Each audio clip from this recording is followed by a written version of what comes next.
jurados de la Vicerrectoría de Universidad Naviente a Distancia en Bogotá. Les habla el director del Centro Regional de Cartagena, en compañía de la profesora Belinda Figueroa, de Filosofía e Historia. Hoy vamos a escuchar y mirar la sustentación de una monografía que nos presenta el estudiante Alberto Monsalve Mercado del programa de licenciatura en Filosofía e Historia, titulado Huellas de África en Cartagena de Indias, trabajo que ya fue evaluado inicialmente como trabajo de monografía y que hoy se sustenta para obtener la nota final de sustentación, en el acta de sustentación. Inmediatamente procedemos entonces, Alberto, a escucharlo. Ya puede hacer su inicio de sustentación. Muy buenos días para todos. El motivo de nuestra presencia acá es poder compartir esta experiencia tan maravillosa que me ha dado la vida de ser estudiante de la Universidad Santo Tomás de Aquino en la Facultad de Educación en el programa de Filosofía e Historia. Y hoy quiero presentarles a todos una propuesta que resulta de la reflexión filosófica y que permite a su vez realizar un reconocimiento de la importancia que tiene la universidad a distancia a nivel local, regional y nacional. Primero que todo, darle la bienvenida a todos, especialmente al doctor Raimundo Villarreal y a mi profesora Belinda Figueroa y demás compañeros que se encuentran presentes, para así permitir compartir con ustedes, y espero que las preguntas y las inquietudes puedan, entre todos podamos al final dilucidarlas. El marco conceptual en el que se desarrolla la temática está determinado por el patrimonio histórico y cultural de la humanidad, que hace referencia a un título de nobleza que recibe la ciudad de Cartagena desde el año 1984 y que este título es otorgado por la UNESCO. Este título permite a su vez un resurgir de la ciudad y nos brinda la posibilidad de reconocer la importancia de todo el legado histórico y cultural que se ha dado en la ciudad de Cartagena a través de los distintos momentos históricos que la ciudad ha vivido, de tal manera que es importante reconocer en ese legado las huellas de africanía en Cartagena de Indias, distrito turístico y cultural. Muy bien lo decía el doctor Villarreal, huellas de africanía o huellas de África o huellas de origen africano. Es decir, vamos a tratar de visualizar este concepto que hace referencia a un marco conceptual en una propuesta de la antropóloga Nina de Friedman, quien nos brinda la oportunidad de reconocer el origen de la cultura negra, especialmente de los afrodescendientes, y su legado cultural, sociológico en la historia de la ciudad de Cartagena. De tal manera que, realizando una breve introducción, la presente temática es básicamente sobre la historiografía cartagenera, y con un enfoque analítico y descriptivo buscamos reconocer la influencia de la afrodescendencia en el patrimonio histórico y cultural de la ciudad de Cartagena, distrito turístico y cultural.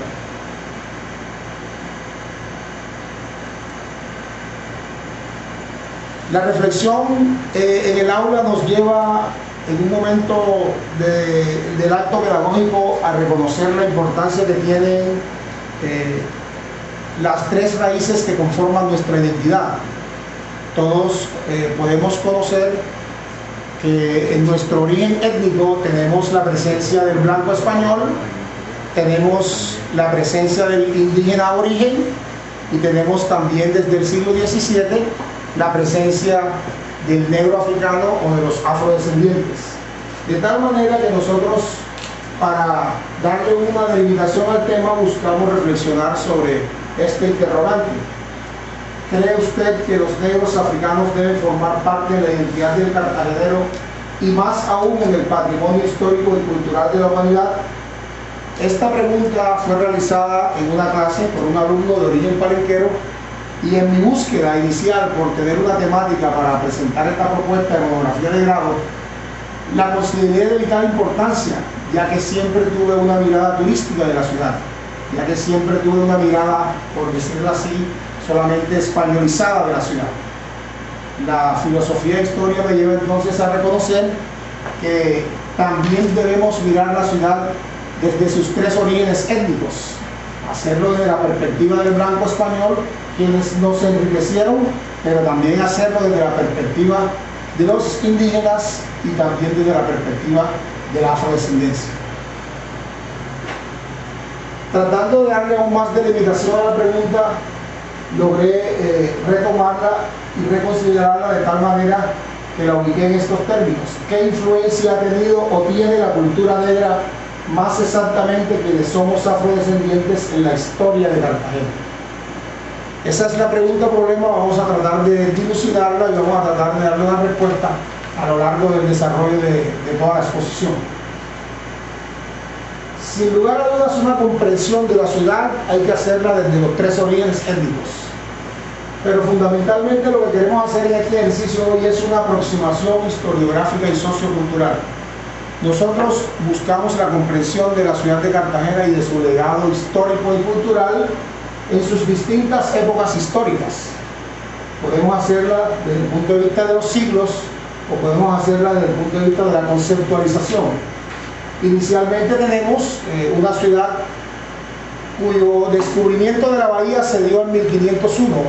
por don Rodrigo de Bastidas, quien a su vez venía acompañado de Juan de la Cosa, un famoso cartógrafo. Rodrigo de Bastidas confundió la bahía de Cartagena con un golfo y lo denominó Golfo de Barú. Eso se desarrolló en el año 1501. 32 años más tarde tenemos acá la presencia de don Pedro de Heredia, también conocido como el Adelantado, quien vino capitulado para fundar territorios acá por orden de la corona española. Es así como se inicia la conquista, que va a todo lo largo del siglo XVI. En el caso de Cartagena, desde el año 1533 aproximadamente hasta mediados del siglo XVI, 1550-1560.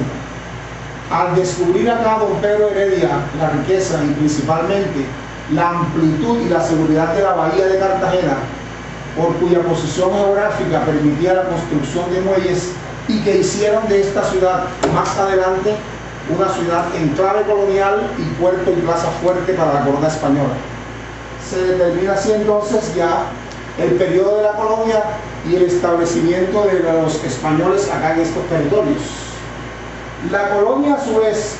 se inicia desde finales del siglo XVI y tiene su fortalecimiento en el siglo XVII y el siglo XVIII.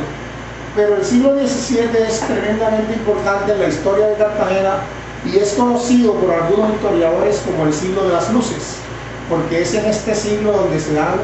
el mayor número de construcciones civiles, militares y religiosas. La comprensión histórica de la ciudad también presenta estas tres dimensiones. La dimensión religiosa, por ser la sociedad colonial y la sociedad de la época una sociedad teocéntrica, fundamentada en las creencias religiosas y católicas. La dimensión militar, por la importancia que la corona española le da a la ciudad para convertirla en un fortín militar y en puerto y plaza fuerte para la corona española, que esto a su vez permitía el embarque y desembarque de numerosos galeones que llevaban mercancía y traían, y Cartagena era uno de los puertos autorizados por la corona española para realizar no solamente el atraque de los galeones, sino su aprovisionamiento y lo que llama el historiador Rodolfo Segovia el habituallamiento, es decir, todo el surtido que debían tener los galeones para la travesía transatlántica. Asimismo, el siglo XVII es tremendamente importante porque desde finales del siglo XVI y principios del siglo XVII encontramos ya la presencia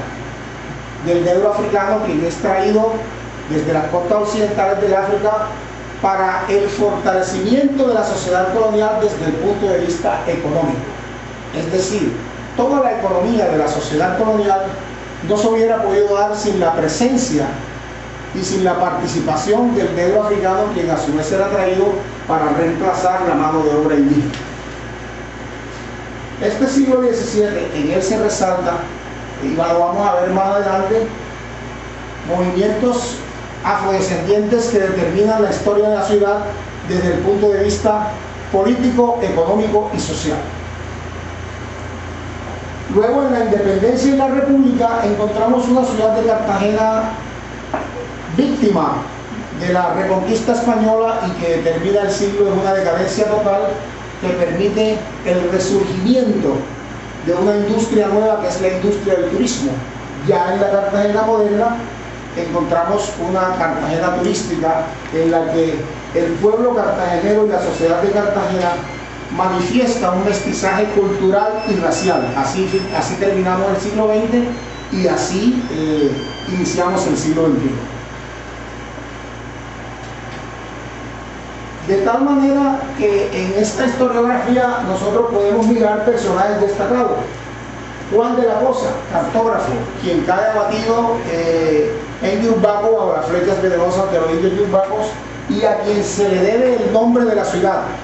porque en el momento de la fundación la ciudad inicialmente recibió el nombre de Cartagena del Levante, para diferenciarla de la Cartagena de España. Y asimismo, por sugerencia del cartógrafo, al comparar la bahía con la Cartagena de España, logró sugerirle a la reina que una real cédula le brindara a la ciudad en el año 1574 el título de ciudad, y en el año 1575 el título de ciudad muy noble y leal. Tenemos como otro personaje destacado a don Rodrigo de Bastidas y a don Pedro Heredia, quienes simbolizan el elemento español desde el punto de vista sociológico, y a don Blas de Lezo, defensor de la ciudad, jefe de la Armada Colonial. Pero incluimos en estos personajes destacados la presencia del aborigen indígena, representado en la India Catalina como personaje destacado que participa también en la conquista y que simboliza sin lugar a dudas el aborigen y el indio aquí en la ciudad. Es impensable destacar en estos personajes una figura negra, porque en la sociedad colonial solamente se tenía al negro como una herramienta de trabajo físico, no se miraba desde el punto de vista humano, y lo que queremos destacar nosotros es el personaje de Bencos Viejos, porque es un símbolo de libertad y es un fundador de algunos palenques que representan también parte importante de la historia de Cartagena. Asimismo, quisimos destacar la presencia de Roberto Val, Martin Cott, John Hawkins, Sir Francis Drake y el barón de Pontí, Sir Edward Vernon, porque en toda la historiografía cartagenera son referenciados estos nombres, ya que ellos son los piratas que atacaron la ciudad en busca de sus riquezas y por sus rivalidades con la corona española. La interpretación que hacemos de estos personajes nos permite reconocer que los primeros 3 ataques piráticos hasta Sir Francis Drake se dan en el siglo XVI, y asimismo observamos que en el siglo XVI la ciudad de Cartagena todavía no podía ser concebida como un corralito de piedra, es decir, aún no existían el cortín de murallas, ni los baluartes y bastiones, ni las defensas, ni las fortificaciones que hoy tiene la ciudad. Ya en el siglo XVII es que se realiza la construcción, y se referencia en los libros de historia el ataque del barón de Pontí, porque también viene acompañado de unos haitianos liderados por Martín Ducas, que a su vez representan el elemento de la afrodescendencia. Este último ataque de Sir Edward Vernon se da en el siglo XVIII, que también lo recordamos por ser un ataque inglés y en el que se resalta la defensa de la ciudad por don Blas de Lezo. Desde un punto de vista imaginario quisimos resaltar cuál era la vida en la ciudad colonial, las culturas y etnias, y cuáles son los aportes de las huellas de africanía en la ciudad de Cartagena. El concepto de huellas de africanía, sin lugar a dudas, la antropóloga Nina de Friedman lo presenta como un proceso de etnogénesis y ella descubre esta huella de africanía fundamentalmente en los bailes, danzas, músicas, costumbres, tradición, creencias y sabiduría que fueron transportadas en el imaginario colectivo de los negros desde el momento en que eran traídos de su territorio hasta llegar a territorio americano y luego ya establecidos aquí en el mercado de esclavos, vendidos como esclavos o como negros libres. Asimismo quisimos resaltar la raíz triétnica que representa sin lugar a duda el multiculturalismo y la plurietnicidad racial que hace parte de la identidad del pueblo cartagenero.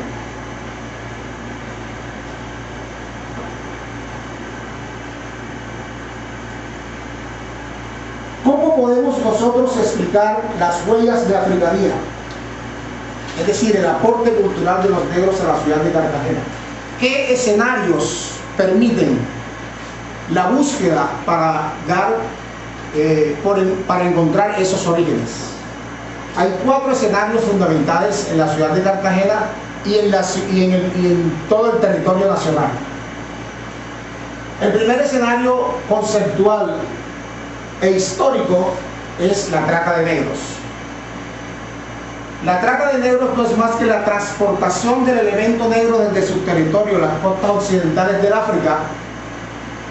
hasta construir un puente imaginario que lo llevaba por una travesía transatlántica con el único objeto de ser traídos y vendidos como esclavos acá en territorios coloniales. La trata de negros a nivel conceptual es un momento histórico importante porque de él se desprende toda una conceptualización que era establecida por las licencias, por los asientos o convenios que hacía la corona española autorizando a piratas y corsarios y filibusteros franceses, ingleses y principalmente portugueses, quienes a su vez iban a la cacería en las costas occidentales del África, Nueva Guinea, Cabo Verde, y apresaban de manera infrahumana a los negros desde su hábitat y asimismo los transportaba en forma también un poco deshumanizada para establecer un comercio de esclavos que relata su importancia y que hay que mirarlo desde la perspectiva antropológica, no como el holocausto del pueblo africano, sino como el escenario que permite ir explicando las huellas de africanía, ya que en los galeones el negro era a su vez encadenado, encerrado en las barracas de los galeones, y esto le permitía un sufrimiento que a su vez era un condicionamiento en el cual él con los otros negros establecían un hilo de comunicación que permitía la construcción de un nuevo tejido social. Una de las características de la trata de negros, y que era una táctica de los comerciadores de estos esclavos, era que solamente escogían 1, 2 o 3 por tribu, no escogían muchos de una misma tribu, y encontramos así elementos del Congo, de Carabalí, de Mandinga, de Mondongo, diferentes tribus que a su vez daban origen a una nueva etnia. Se dice que en Cartagena se alcanzó a escudriñar en los anales de la historia, se hablaron hasta 70 dialectos distintos. Eso permite a su vez buscar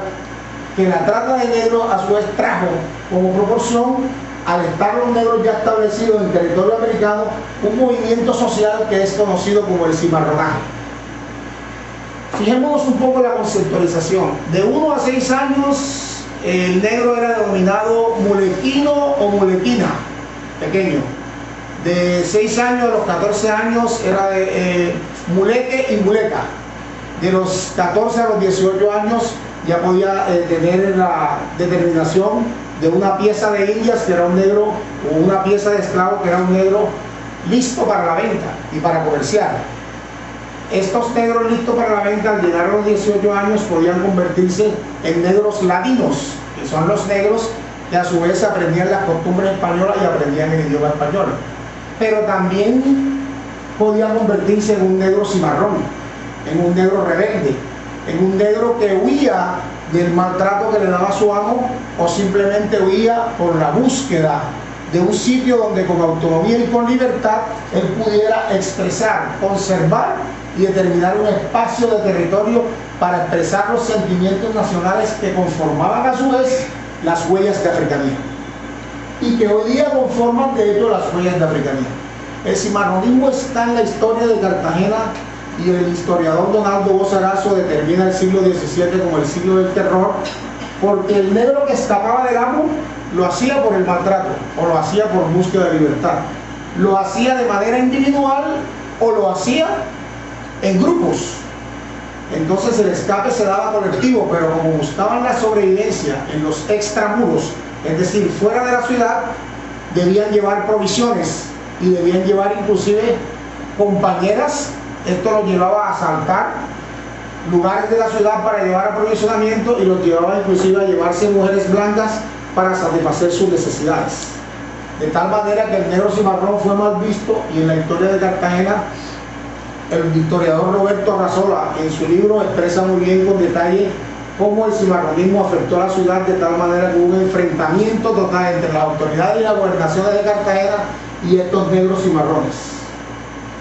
Al estar unidos en forma colectiva y al generar un escape colectivo, se iban a situar en unos poblados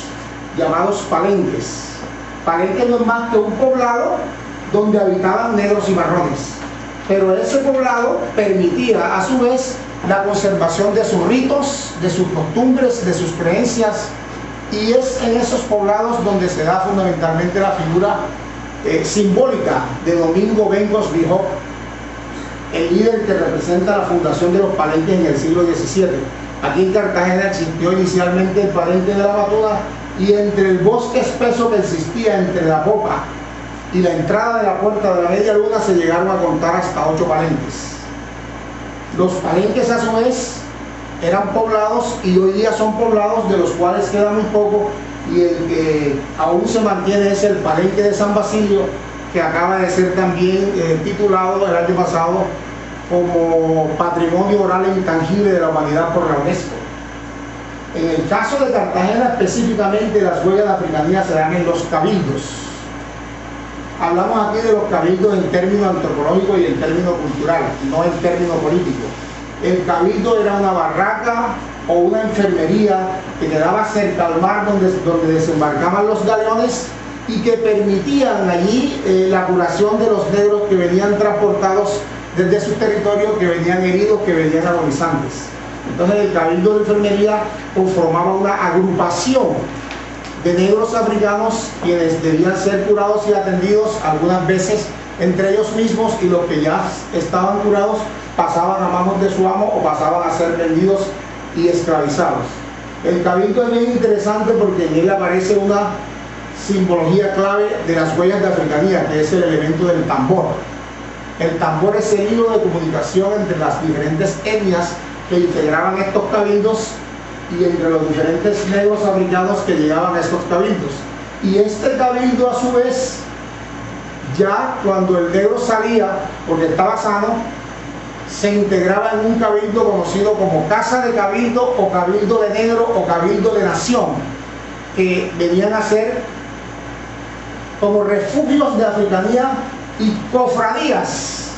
que integraban ellos para tener un escenario propicio en el que podían conservar sus huellas de africanía. De tal manera que las huellas de africanía son, en conclusión,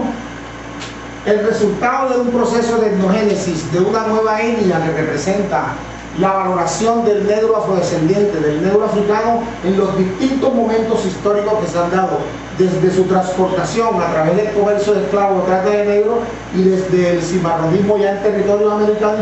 americanos, así como la conformación de palenques y cabildos aquí en Cartagena. El cabildo es importante para buscar los orígenes de huellas de africanía en Cartagena por varias razones. Primero, porque se refleja en la vida social y cultural de la ciudad. Es decir, el 2 de febrero, históricamente a principios del siglo XVII, fue declarado como el Día de los Esclavos Libertos, y el 2 de febrero coincidencialmente es una fiesta católica. Se celebra la fiesta de Nuestra Señora de la Candelaria, la patrona de la ciudad, y en el transcurso de estas fiestas habían 3 escenarios a nivel social muy distintos: la misa de los blancos y la fiesta de los blancos, el día de la misa de los indígenas y la fiesta de los indígenas, y una fiesta especialmente para los negros, quienes con sus cabildos salían desde las casas de sus amos con tambores, con bullerengues, con jolgorio, iban desfilando los distintos cabildos que había aquí en la ciudad hasta ascender la cima de la popa. Al llegar allá, guardaban sus expresiones folclóricas, asistían a la misa y nuevamente regresaban. Hablar de esos aspectos culturales es bien importante,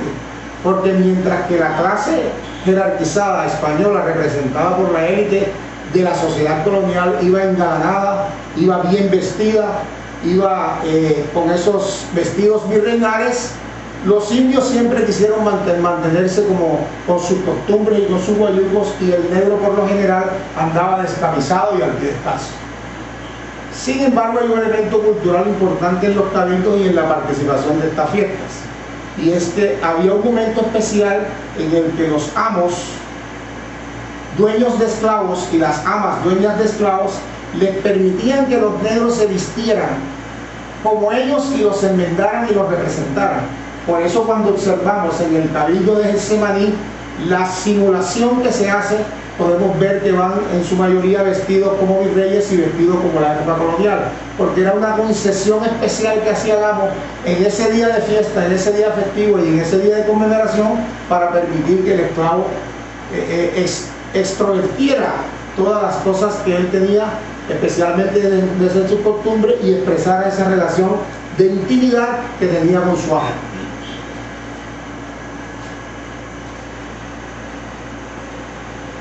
Comprender las huellas de africanía permite no solo ese proceso de etnogénesis, sino que permite la reflexión en la que nosotros podemos visualizar la construcción desde finales del siglo XVI y principios del XVII en Cartagena de un puente entre África y América, un puente simbólico que comunica y que aún todavía hoy permanece vigente en la comunicación de huellas de afrodescendencia y que permite a nosotros hoy en día comprender nuestra identidad como pueblo cartagenero. La invitación y la propuesta de esta monografía lo que busca fundamentalmente es que todos nosotros podamos no solo reconocer, sino empezar a valorar como una realidad histórico-política el elemento de afrodescendencia o el elemento cultural negro en nuestra identidad, en nuestro pueblo, en nuestra sociedad, de tal manera que ese puente entre África y América, específicamente entre África y Cartagena, hoy en día está representado y simbolizado en la cosmogonía mágico-religiosa del cartagenero. Es decir, nosotros comprendemos a su vez nuestra realidad social y cultural, podemos interpretarla, podemos argumentarla y principalmente podemos proponer una conceptualización que le permita a uno determinar elementos de comprensión para nuestra sociedad y nuestra realidad.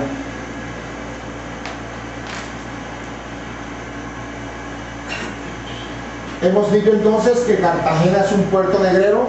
desde finales del siglo XVI y principios del XVII, y concebir a la ciudad como mercado de esclavos y como un punto donde se da la convergencia de los afrodescendientes, tiene como principalmente los escenarios de la trata de negros en el siglo XVI y XVII, los palenques y la guerra de cimarrones en el siglo XVII y la fundación del San Basilio de Palenque, que como elemento histórico-político el historiador Roberto Arrazola, en su libro, que casualmente se titula Primer Pueblo Libre de América, hace al elemento negro como símbolo de libertad. Entonces la libertad, la independencia y la construcción de la república y de la nación, que se da principalmente aquí en Cartagena por ser la primera provincia que se libera del yugo español el 11 de noviembre de 1811, también está matizada por la huella de africanía, y también permite que en los cabildos esas huellas de africanía se hayan fortalecido y hayan sobrevivido y hayan sido conservadas a lo largo de 467 años de historia que tiene la ciudad de Cartagena.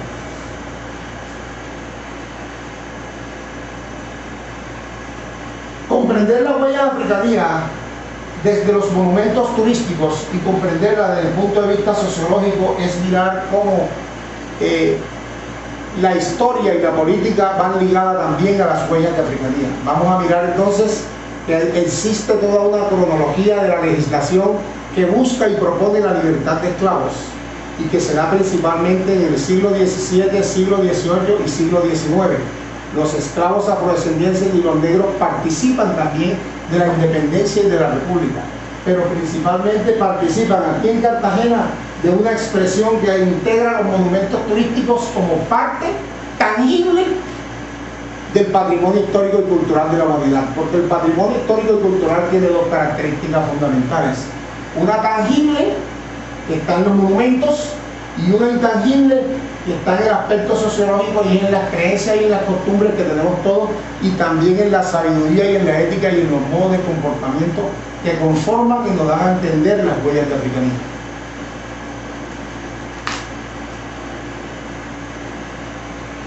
Quisimos establecer estos símbolos turísticos y estos monumentos históricos porque en ellos se esconde la participación del elemento negro y porque simbolizan también la sincretización de las tres etnias que conforman nuestra identidad. Es así como tenemos muchas fortificaciones construidas principalmente en el siglo XVII y que están ubicadas no solamente en la bahía externa, sino también en la bahía interna, y que hacen parte de una ciudad amurallada conformada por baluartes y que tienen como símbolo principal de libertad, desde el punto de vista del elemento español, el Cerro de San Felipe, ya que ahí fue derrotado Ser Eduardo por Blas de Lezo en el año 1741. Lo interesante es ver cómo las huellas de africanía se reflejan no solo a nivel histórico, sino también en las dimensiones militar,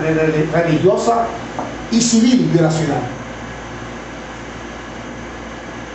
Entre las construcciones civiles tenemos los parques y plazas.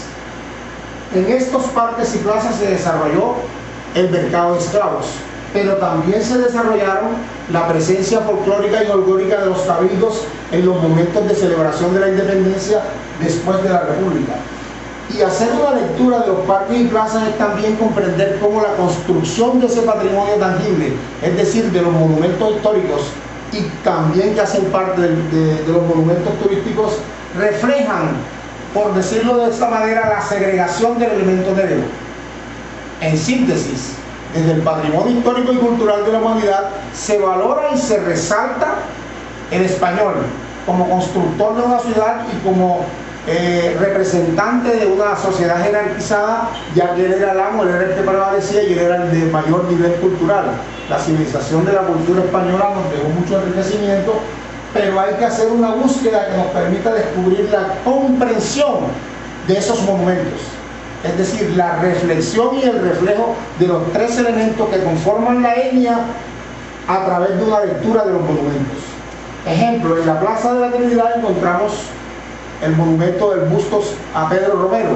cubano representante del elemento pardo, que es otra forma de llamar a los negros. Pero al interior de la ciudad no encontramos un busto ni encontramos un monumento a los negros, a excepción del que hace algunos años construyó Enrique Gao, donde está San Pedro Claver y los esclavos. Ya venimos a encontrar un monumento a Ventos Viejo en el extramuro, es decir, en el Parque Apolo. Y eso simboliza una exclusión, una segregación que permite una lectura de la primacía de cuál de los tres elementos es el que dirige y es el que a su vez proyecta la construcción de un imaginario de ciudad.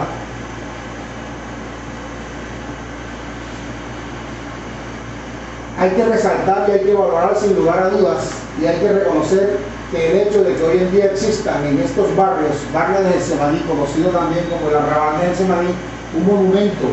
a un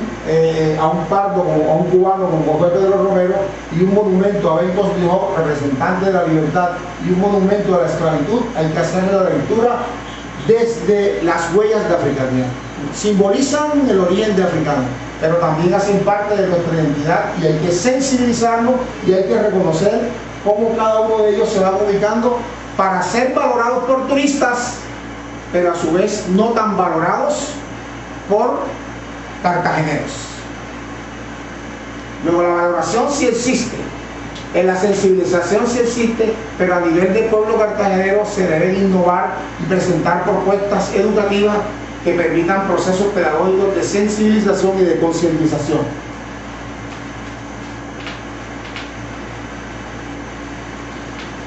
Aquí tenemos un ejemplo. Las huellas de africanía Nina de Friedman las encuentra principalmente en el Carnaval de Barranquilla, en el Carnaval de Santa Marta. Ella establece que los colores vistosos de las danzas del Congo y de otras danzas son símbolos de huellas de africanía, y que la cumbia también es de origen africano y a su vez representa un símbolo de nacionalidad que hoy en día está conceptualizado como afrocolombianidad. La Constitución Política de 1993 ha permitido en su artículo 55 el compromiso del gobierno para así enriquecer desde el punto de vista político la creación de la Ley 70, que es conocida como la Ley de Negritudes, en la que se busca una propuesta instrumentalizada desde el punto de vista legal para la concientización y valoración del elemento negro o de las negritudes o de las comunidades negras. Sin embargo, hay un enfoque que crea y genera unos vacíos,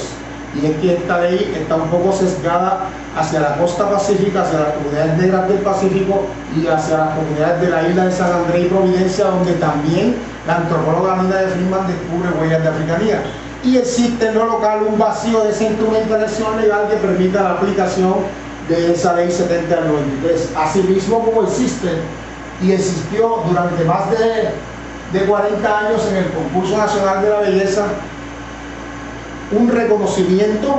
para permitir que un afrodescendiente o que un representante de la cultura negra fuera símbolo no solo de la belleza, sino de la libertad a nivel nacional y a nivel regional. Y en el reinado popular también se va dando como esa sensibilización que permite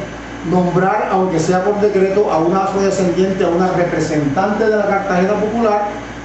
para participar en un evento de una sociedad jerarquizada como es el Concurso Nacional de la Belleza.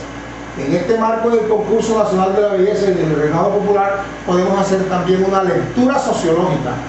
y hacer una interpretación filosófica de la sociedad cartagenera. Es decir, tenemos el Concurso Nacional de la Belleza como el concurso de la sociedad cartagenera, el concurso de la sociedad de la élite, el concurso que permite que el pueblo se volque hacia ellos, pero será en un sector de la ciudad, mientras que el reinado popular es el concurso del pueblo. Hay aún todavía un distanciamiento entre estos eventos. Asimismo, los cabildos en las tradiciones festivas y populares de Cartagena de India buscan casualmente hoy en día, a través de la propuesta del Cabildo de Getsemaní y de otras asociaciones de afrodescendientes, lograr esa integración, y parece ser que ya se están dando muestras que permiten establecer que no sea una ciudad con dos o tres caras, con dos o tres sectores, sino una ciudad como lo propone la Constitución, pluriétnica, multicultural, integrada y sensibilizada hacia un solo norte, que permita el reconocimiento de nuestra identidad como pueblo cartagenero y que se dé la valoración positiva de las tres etnias: el español blanco, el aborigen indio y el negro africano. Quisimos resaltar aquí entonces la importancia y el inicio del siglo XXI como una valoración importante que se hace y como una necesidad que el pueblo sentía de tener una afrodescendiente como representante de la belleza colombiana.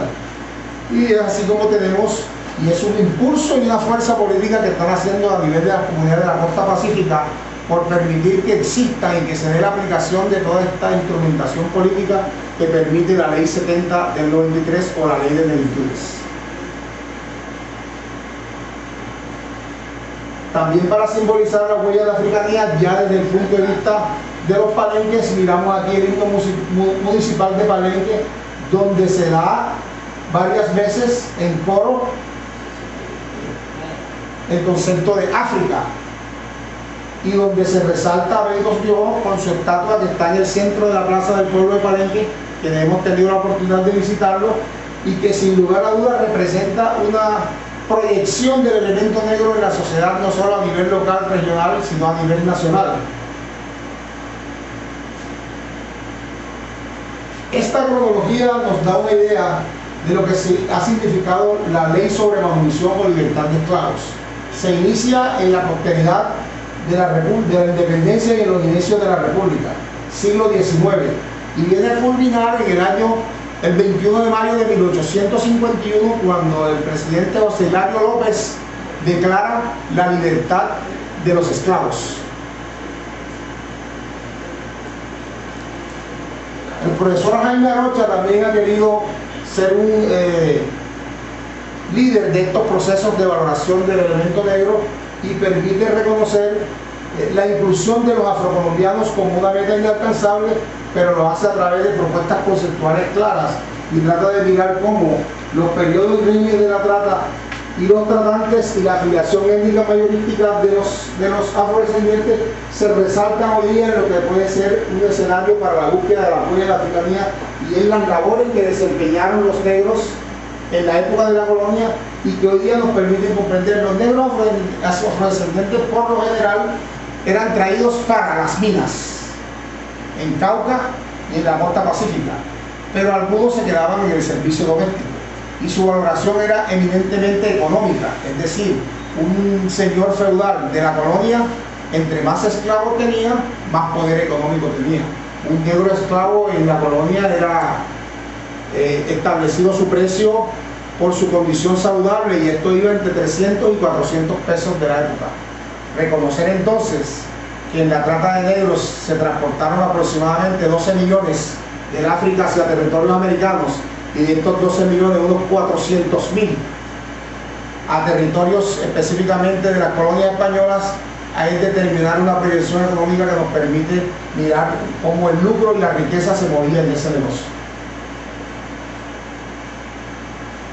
En este cuadro también podemos observar las distintas regiones donde se dieron palenques. Los palenques existieron no solamente aquí en la falda de la montaña de María, también existieron palenques en Santa Marta, en Riohacha, en Panamá, en Cauca, en Nechí, en todos los sitios donde eran llevados los afrodescendientes para las labores de la minería y las labores fundamentalmente del servicio doméstico y el mantenimiento de las haciendas. Aquí tenemos el de Cartagena, tenemos el de Cundinamarca, tenemos en el Valle, en Tolú, Cartago, Río Negro, Antioquia, y eso nos da una idea del panorama nacional del elemento afrodescendiente y su presencia en todo el país. Los saberes africanos, caracterizados por las labores domésticas y las labores económicas de los oficios de los esclavos, también se tienen en cuenta para comprender y buscar cada día más huellas de africanía que aún están en su mayor auge, porque solamente hablamos de huellas africanas de finales del siglo XX. No se hacían estudios de afrodescendientes en una sociedad ni en la independencia ni en la república por las razones de que el negro no aportaba cultura. Pero la Constitución de 93 cambió el escenario político y permite una instrumentación, y desde finales del siglo pasado tenemos entonces ya unas propuestas más claras de investigaciones que dan a conocer la valoración y la importancia de la huella de la africanía. Aquí tenemos un ejemplo del régimen social de razas y de la combinación que existió y que existe actualmente y que se refleja en la mentalidad de todos nosotros,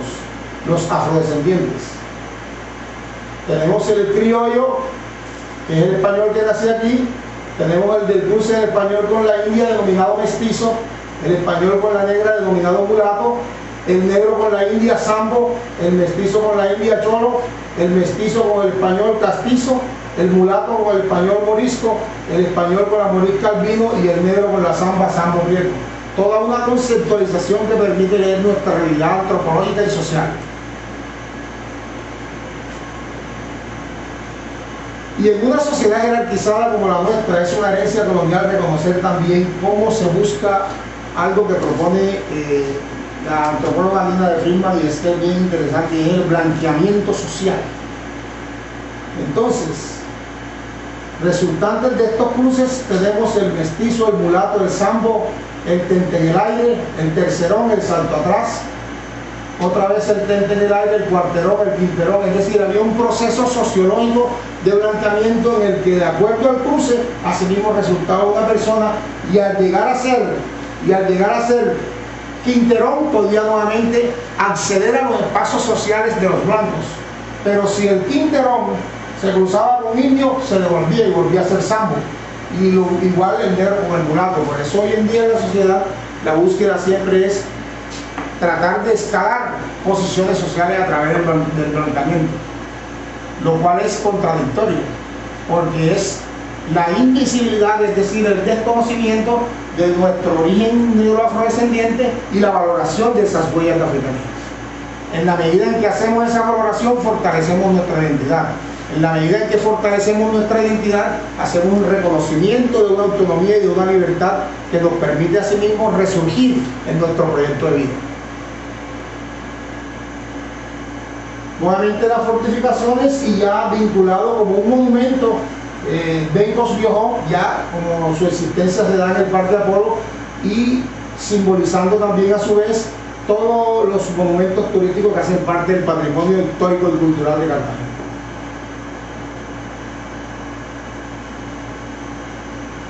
A manera de conclusiones, queremos nosotros presentar fundamentalmente la valoración que se da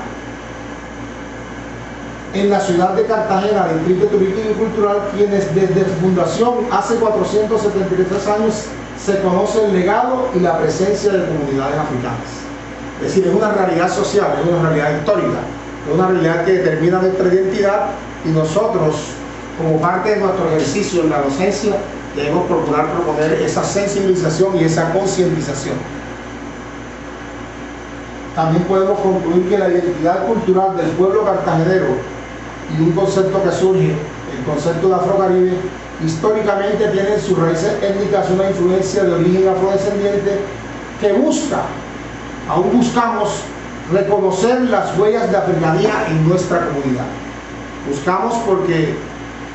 parece ser que no la aceptamos o no la reconocemos, o nos aferramos más al blanco y al indígena como parte de nuestros orígenes, y de ello es algo muy particular, pero también tenemos que buscar proponer aferrarnos a las huellas de africanía. Asimismo, el patrimonio histórico y cultural de Cartagena, en un contexto social, manifiesta la integración de elementos representativos de la afrocolombianidad. El profesor Alfonso Múnera hace un comentario, y es que la historia de Colombia es la historia de Cartagena. Por muchos años, en el escenario histórico-político de la ciudad de Cartagena se determinó la historia de nuestra nación. Por eso las huellas de africanía que logremos encontrar aquí y que se establecen hoy día son símbolos de afrocolombianidad. Es decir, a nivel nacional se reconoce la afrodescendencia, a nivel regional se reconoce la afrodescendencia, por lo tanto a nivel local debemos hacer algo más de lo propio. En esa incesante búsqueda, el panorama de la historiografía cartagenera busca proyectar propuestas pedagógicas para valorar a nivel de la gestión educativa el estudio de la cultura negra y sus huellas de africanía en las instituciones educativas. Sin lugar a dudas debe ser un proceso arduo de gestión educativa que permita la aplicación de la Ley 70 de las Comunidades Negras en su capítulo 5, donde busca determinar la cátedra de estudios afrocolombianos en todas las instituciones educativas, y apenas se están sensibilizando y se están sectorizando, ya que esta cátedra se está aplicando única y exclusivamente en colegios afrodescendientes como los de Boca Chica, Tierra Bomba o en el mismo Palenque. Y la etnoeducación, que todos como docentes conocemos, que también está establecida en la Ley General de Educación, la Ley 115. Pues darle las gracias a todos por darme esta oportunidad, especialmente al doctor Villarreal, a la profesora Belinda Figueroa, y espero que haya sido pues de total agrado la propuesta de esta monografía, y que permita asimismo el reconocimiento por parte de ustedes para ser unos multiplicadores de esta información. Sí, ¿verdad? Yo quería hacer una sola preguntita, porque él habló de la propuesta. Huellas de la africanidad. ¿Es cuestión de piel, de color de piel, o es más que color de piel? Es más que color de piel, porque Nina de Friedman en su aporte conceptual establece que es un proceso de etnogénesis, es el resurgir de una cultura fundamentada en sus creencias, en sus costumbres, y que esa cultura fortalecida en esas creencias, en esas tradiciones, en esa sabiduría, busca integrar unos procesos nuevos, que es la transformación y la recreación de una nueva etnia que, valorada y conservada, ofrece espacios de resistencia sociocultural a la cultura dominante. ¿Por qué la gente se resiste a aceptar las huellas de la africanía en una ciudad como Cartagena, que hace que se vivan vestigios de discriminación racial? Sin lugar a dudas hay un paradigma, que es el paradigma de la invisibilidad. al no darle participación en los espacios históricos, políticos y económicos, siempre va a primar y a prevalecer el elemento blanco, el elemento que domina. En una colonia y en una cultura, lo que prevalece es el elemento económico, social, político y religioso. Luego, nuestras creencias en 400 años de historia han sido españolizadas y vivimos en un eurocentrismo que no nos ha permitido aún el despertar de esas huellas de africanía, porque aún están latentes y hacen parte de nosotros, pero no somos conscientes de que vivimos sumergidos en ella.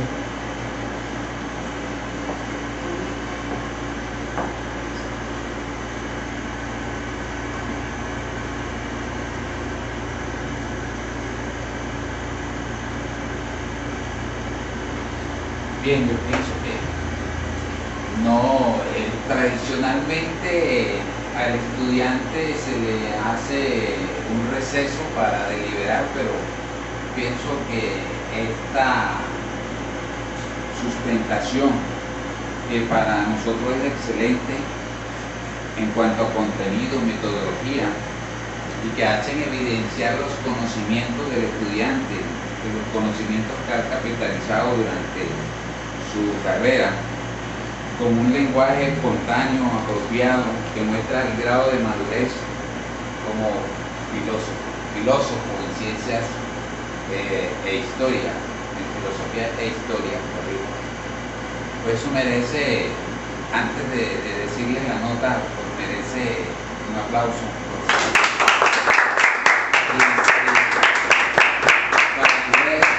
Un excelente trabajo, una excelente sustentación que muestra ese grado de madurez, y para nosotros es una evaluación de 5. Sí, yo quiero también decir algo más, me parece un excelente trabajo. Pienso que se puede convertir en una muy buena propuesta pedagógica. Amerita ser llevado a las aulas de clase para concientizar a los cartageneros afrodescendientes de la importancia de ser afrodescendientes y que empiecen a despegar como grupo, que no se sientan relegados. Eso me parece muy bien, y ojalá no se quedara allí en un solo trabajo de grado, sino que se proyectara, se siguiera alimentando, se hiciera un seguimiento para ver los próximos años más participativo. Merece, porque Cartagena de verdad lo necesita. Yo creo que este material tuyo te sirve para presentarlo en una conferencia sobre eso. Puedes hacer de este trabajo una conferencia en el próximo Congreso de Ciencia y Tecnología que se avecina.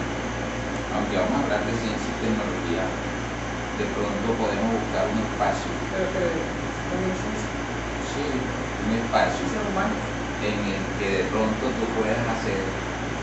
en una exposición de esta manera de conferencia. Sería un honor que podía hablar de esa oportunidad. Yo voy a mirar hasta dónde se puede, si hay encaja un espacio para eso, aprovechando de que vienen estudiantes de toda la región, que Cartagena va a ser nuevamente sede, dada la experiencia que tuvimos en 2004, que es el 14, 15 y 16 de octubre, donde es un congreso con aporte internacional, porque va a participar China, va a participar Francia, va a participar México, y de pronto a nivel regional podamos presentar esa charla que va a haber entre Bucaramanga, Cartagena, Cúcuta y Bogotá. Alberto, nuevamente un aplauso.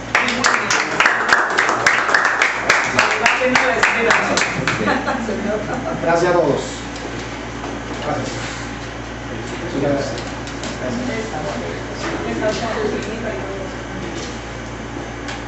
Entonces, que compartan.